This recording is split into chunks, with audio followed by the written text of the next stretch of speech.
Buen día a todos los presentes. Esta es la unidad número 4. Soy Blanca Rosa Calero. Vamos a hablar sobre el procedimiento. Esto es en la Ley de Derecho de Autor y Derechos Conexos. El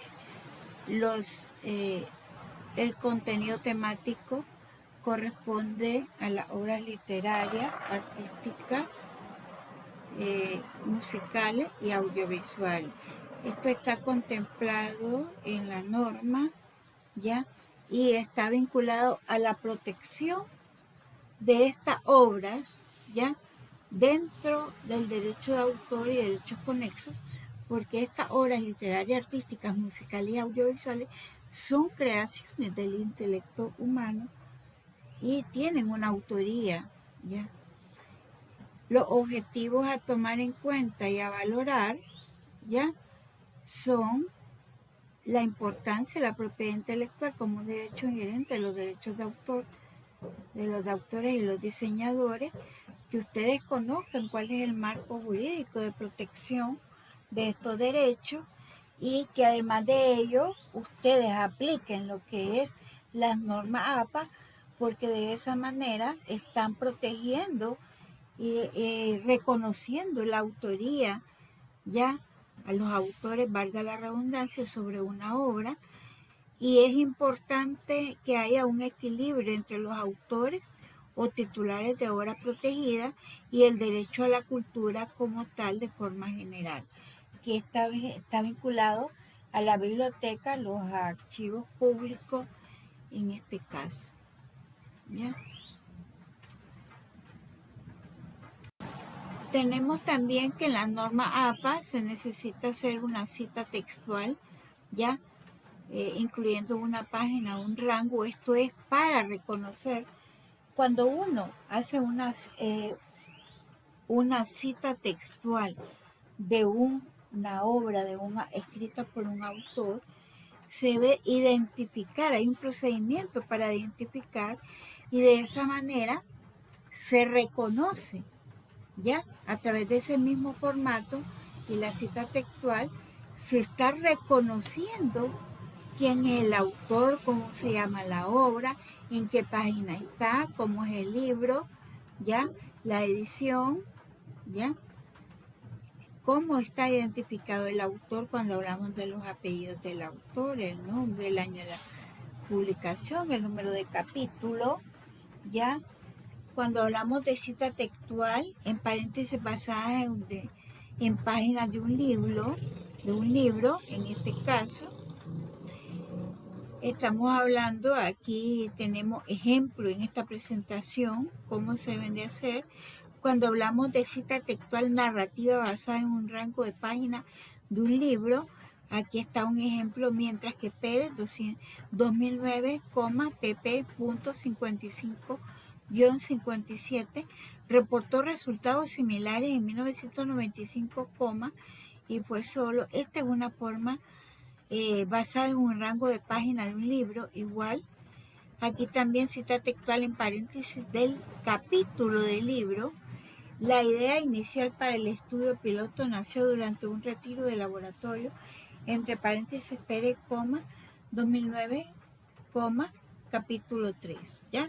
Cita textual narrativa en el capítulo de un libro. Aquí se establece el ejemplo vivo, ya cómo se debe citar en norma APA, respetando lo que es el reconocimiento del derecho moral al autor en este caso.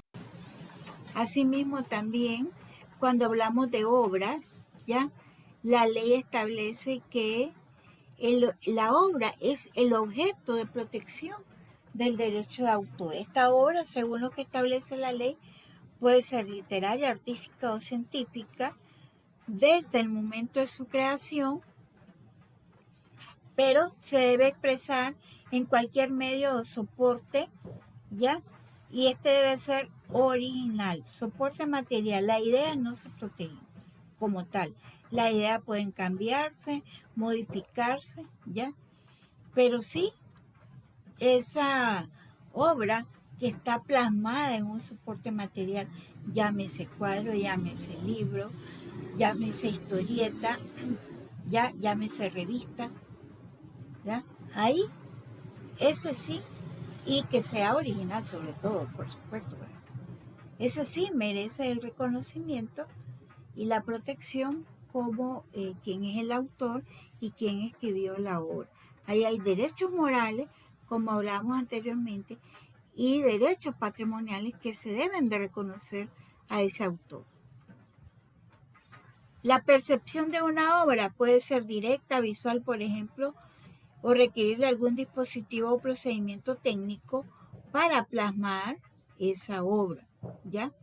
Entonces ya cuando está plasmada en ese dispositivo o procedimiento técnico, ya ahí hay una protección jurídica, ¿ya?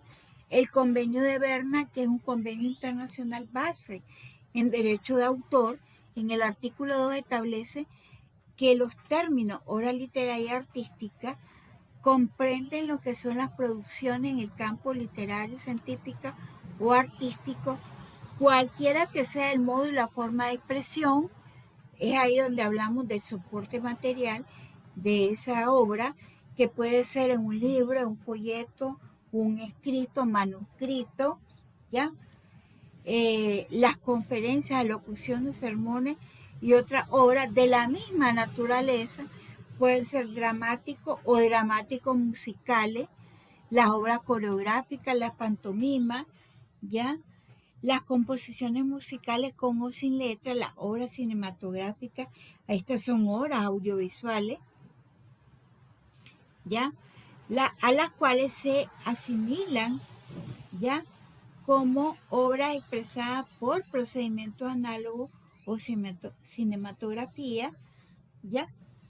Las obras en dibujo, pintura, arquitectura, escultura, grabado, esto tiene que ver también la litografía, la obra fotográfica, que esto tienen que ver que se asimilan a las expresadas por procedimientos análogos o fotografía.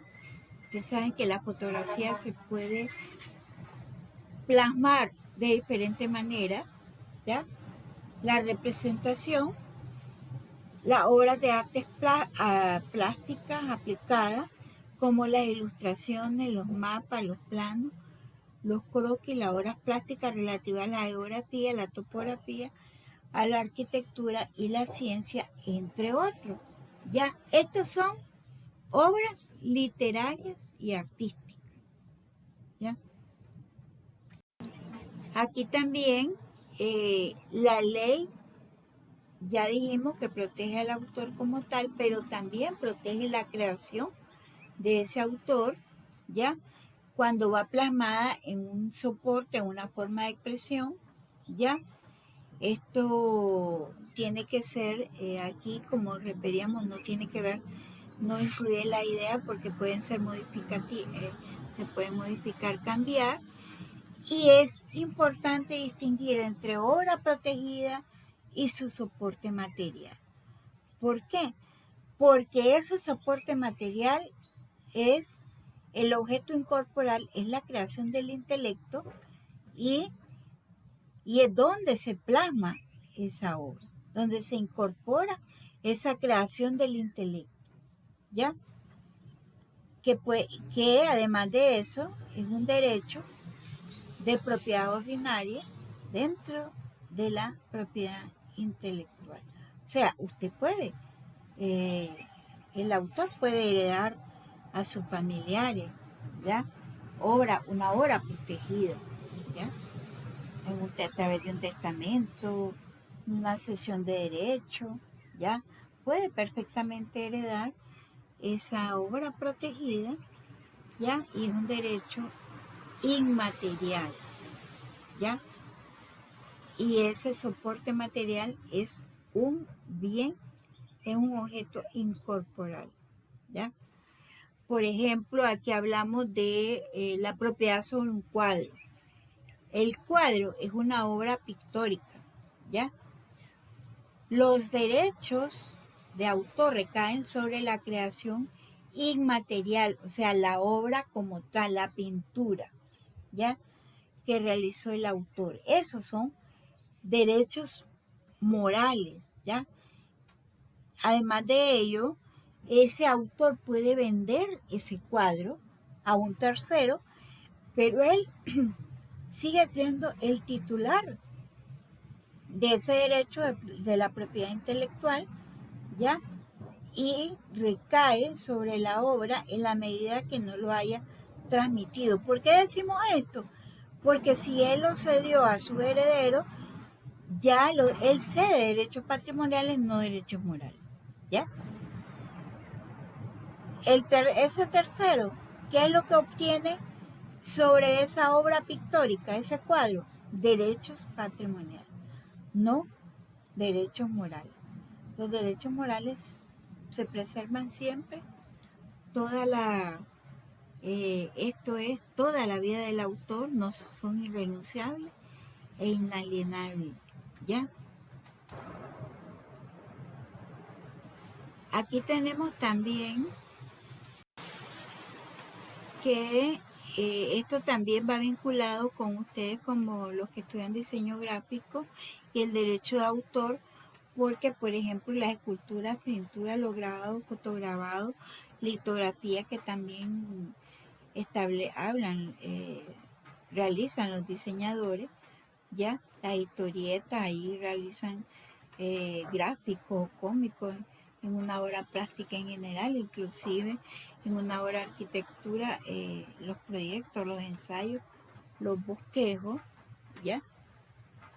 En este caso los planos, las maquetas, los bosquejos, los diseños de obras de arquitectura, los mapas, las figuras tridimensionales referidas a la geografía, topografía. En general, también allí pueden participar diseñadores y ellos también, y ustedes como diseñadores tienen derecho a exigir el respeto a la integridad de esa obra y puede oponerse a cualquier transformación o deformación que sobre la misma se realice, ¿ya? Esto, aunque hubiere cedido los derechos de la explotación sobre la obra, estos son derechos patrimoniales, aunque lo hubiere cedido a través de un contrato, no significa que el que adquiere esos derechos a través de ese contrato puede mutilar, deformar, cambiar esa obra sin autorización del autor, del diseñador, del creador en este caso. Dice que la ley de derecho de autor le otorga al creador del diseño gráfico el derecho a controlar cómo utilizar su obra. ¿Ya? Esto significa que nadie puede copiar, reproducir, distribuir o exhibir públicamente esa creación sin el permiso expreso del autor. ¿Ya? Para decirlo en una frase, una obra gráfica no es de quien la paga, sino de quien la realiza. El autor puede ceder sus derechos en un tiempo a un tercero para que use esa obra. Aquí concluimos, muchas gracias, esto ha sido todo por el momento.